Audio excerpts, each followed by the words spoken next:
Welcome back to the Deep Dive. You know we love to dig into all sorts of fascinating sources, and today we're going way back in time to 1915 for a book called Making the Farm Pay. Oh, wow.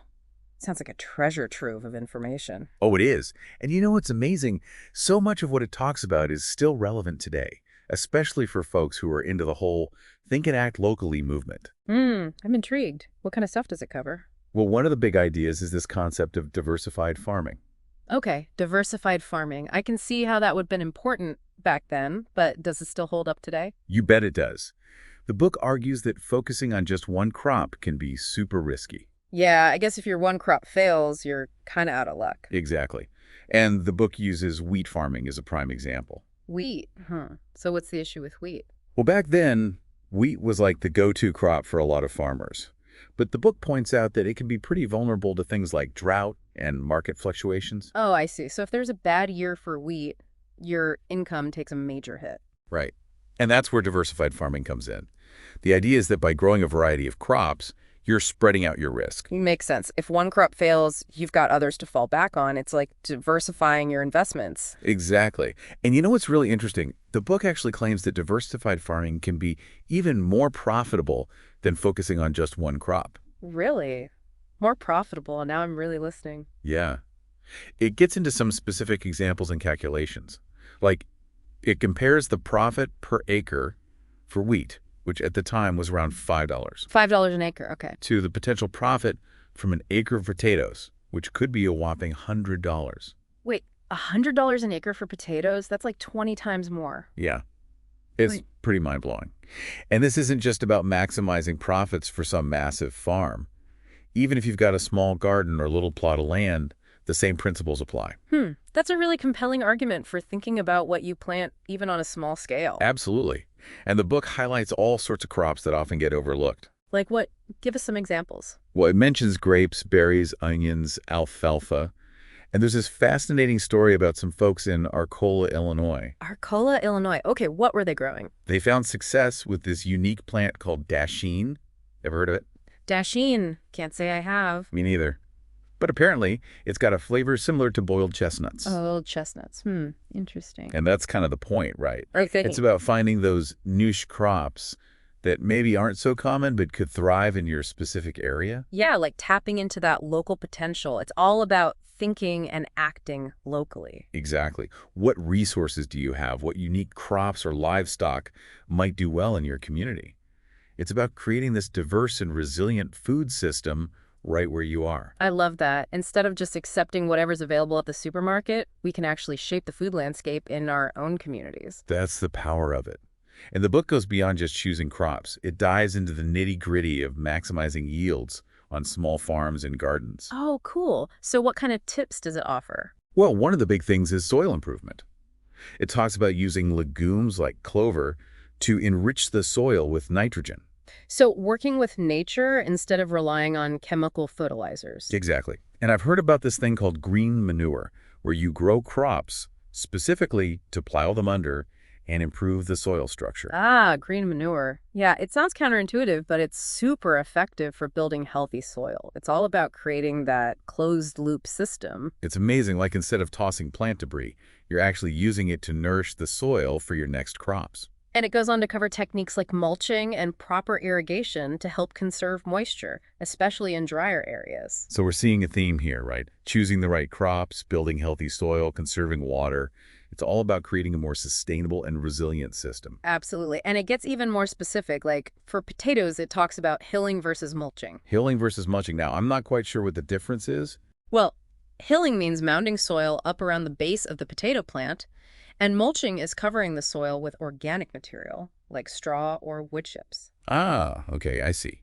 Each method has its pros and cons, I guess. And the book helps you figure out which approach might be best for your situation. That's fantastic. Even within one crop, there's so much to consider. And that's why this book is such a gem. It empowers you to make informed choices based on your specific needs and goals. It's incredible to me that a book written over 100 years ago is still so relevant. It's like the fundamentals of good farming haven't really changed all that much. I agree. And I think it speaks to the timelessness of these principles, whether you're a seasoned farmer or just starting out with a little garden. Absolutely. And before we move on, I wanted to remind our listeners that if you're digging this deep dive in our mission to help you think and act locally, we'd love your support. Yeah, every little bit helps. You can find a link to donate on our website, thinkandactlocally.com/donate. Now, I'm really curious to hear more about this marketing piece. You mentioned it earlier. Oh yeah, that's coming up next. The book actually makes a compelling case for why marketing is so important, even for small-scale farmers and gardeners. Okay, color me intrigued. Let's dive in. You know, one of the things that struck me was how this book talks about getting the most out of even the tiniest plots of land. Oh yeah, like what kinds of tips? Well, it goes on and on about soil improvement, like using cover crops, things like clover and cowpeas, to naturally enrich the soil with nitrogen. So like working with nature, right? Not just dumping a bunch of chemical fertilizers on everything. Exactly. And remember that green manure technique we talked about? Uh-huh. That's another awesome way to build healthy soil on a small scale. Yeah, it's so cool how they were already thinking about closed-loop systems way back then. Right. It's all about sustainability. And Yeah. another thing they stress is moisture conservation. Which makes sense, especially if you're in a dry climate or don't have a ton of water to work with. Totally. And they highlight all these techniques like mulching and drip irrigation to make every drop count. Mulching, yeah, I get that, helps keep the soil cool and moist, but drip irrigation, how did that work? Well, it's basically a system that delivers water directly to the roots, so you're not wasting any on evaporation or runoff. Oh, that's smart. Super efficient. Saves you time and money in the long run, too. Okay, so we've got soil improvement, moisture conservation. What other gems did they have up their sleeves? Well, they're big on choosing the right plants for your specific conditions. Oh, yeah, like matching the plant to your climate and soil type. Exactly. And they even talk about the amount of sunlight your garden gets, all those little details. So it's not just about grabbing whatever looks pretty at the garden center. Nope. Got to do your research, make sure you're picking varieties that'll actually thrive in your local environment. Makes sense. And speaking of research, they're also big on continuous learning, staying up to date on new techniques and technologies, Yeah. even experimenting a bit. Yeah, they knew back then that agriculture was always evolving, which is even more true today with all the advances in sustainable farming. It's like, don't just blindly follow tradition. Be open to new ideas. Experiment. Share what you learn with other gardeners and farmers. Love it. That's the whole think and act locally spirit in action. Being proactive, resourceful, always looking for ways to improve. And you know what that reminds me? They talk a lot about marketing, too. Oh, interesting. How does that fit in? Well, they make the point that even if you're just growing a little extra in your backyard, you can still benefit from thinking about marketing and distribution. Hadn't thought about that. Like maybe selling at farmers markets, setting up a roadside stand, even just selling directly to neighbors or restaurants. Right. Even if you're not trying to make a living from your garden, you can still share the abundance and maybe even earn a little extra cash. Plus, there's something really satisfying about connecting directly with people who appreciate fresh, locally grown food. Oh, totally. That sense of pride and accomplishment, and it's a great way to build community, strengthen those local food systems. Speaking of community, they also dive into how to get the next generation involved in agriculture. Oh, yeah. How so? They suggest this thing called profit-sharing arrangements within families. Profit sharing. How does that work? So instead of just giving kids chores, you involve them in specific projects and give them a share of the profits. Oh, I see. Like they get to choose what to grow and then they earn a percentage of the sales. Exactly. Teaches them about responsibility, entrepreneurship, the value of hard work. It's not just about making money. It's about instilling a love of farming, a connection to the land. And it could be a cool way for young people to learn about business and finance, even marketing. Totally. And it ties right back into that think and act locally theme. Empowering young people to be a part of their local food systems, see the potential for a future in agriculture. It's amazing how this guide from over 100 years ago is still so relevant today. It really is. Those principles of sustainable farming and community-based food systems, they're timeless. And it's up to each of us to take those ideas and make them our own, adapt them to our lives and our communities. Totally. And speaking of adapting, there's this other fascinating piece I want to touch on, the importance of record keeping and financial management. Oh, okay. So now we're talking about the business side of things. Exactly. Might not sound as exciting as growing tomatoes, but it's crucial for creating a successful, sustainable operation. So what do they recommend? They're big on keeping detailed records, expenses, yields, I profits. can just imagine them meticulously recording everything in those old-fashioned ledgers. And it wasn't just about crunching numbers. It was about learning from their experiences, seeing patterns, making adjustments to improve year after year. Oh, I see, like a constant cycle of observation, analysis, adaptation. Precisely. A true embodiment of that think and act locally philosophy. Even if you're just gardening, keeping track of what works and what doesn't can help you become a better gardener over time. Absolutely. Helps you make smarter decisions about what to plant, how much to grow, maybe even if you want to sell your surplus. So we've talked about the economics, the practical stuff, but there's one more thing I want to touch on, the community Oh, aspect. for sure. That's a huge part of it. The guide talks about building relationships with other farmers, gardeners, even consumers. Yeah, sharing knowledge, collaborating on projects, supporting each other's endeavors. It's like creating this network of support and inspiration where people can learn from each other and work together to make their local food system stronger. And it's not just farmers talking amongst themselves. They also encourage outreach to city folks, inviting them to experience farm life, learn about food production, get involved. It's about breaking down those barriers between urban and rural communities, creating this shared responsibility for our food system. Exactly. And you know what? That reminds me of another point they make that's super relevant today, the whole concept of reducing waste. Oh, yeah, that's a big one. They're all about efficiency, minimizing waste in every single aspect of farming. Making the most of what you have, minimizing your impact on the environment, creating a more self-sufficient system. Totally. It's a message that resonates so strongly with the think and act locally movement today. It's about recognizing that our resources are limited. And by being mindful of our consumption and our waste, we can create a more sustainable future for everyone. And speaking of sustainability, they also touch on fair pricing and ethical treatment of agricultural workers. Right, a sustainable food system has to be a just and equitable one, too. It's about considering the well-being of everyone involved, from the farmers to the workers to the consumers. Recognizing that interconnectedness, striving to create a system that benefits everybody. Exactly. As we wrap up this deep dive into making the farm pay, I keep coming back to the ingenuity and resourcefulness of farmers. Me too.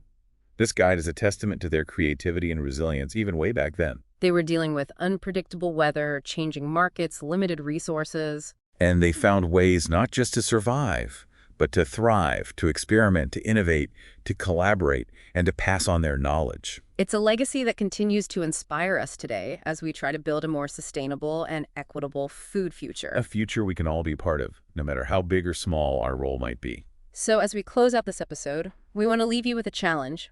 Think and act locally. Explore your local farmers markets. Get to know the people who grow your food, maybe start a garden, share what you've learned with others. Every step, big or small, makes a difference. And if you're inspired by what you've heard today and want to support our mission, you can find a link to donate on our website, thinkandactlocally.com/I/donate. Your contribution helps us keep bringing you these deep dives and spread the message of local empowerment. Thanks for listening.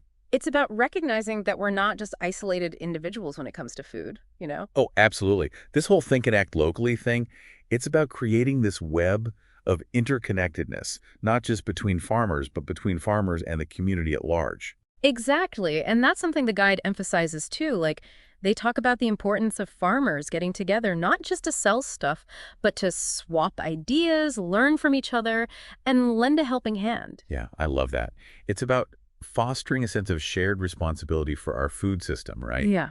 Recognizing that we're all in this together. And it goes beyond just the farming community itself. Like, they also encourage reaching out to folks in cities, inviting them to visit farms, see how food's produced, maybe even get their hands dirty. Bridging that urban-rural divide, fostering understanding, creating a more resilient food web. Exactly. And you know what? Speaking of resilience, there's another point they make that's so relevant today, the importance of cutting down on waste. Oh yeah, reducing waste, that's huge these days. Huge. And they were all over it back then. Like, they stressed efficiency, minimizing waste in every aspect of farming. Making the most of what you have, being mindful of your impact on the environment, creating a more sustainable and self-sufficient system. Right. It's like that old saying, waste not, want not.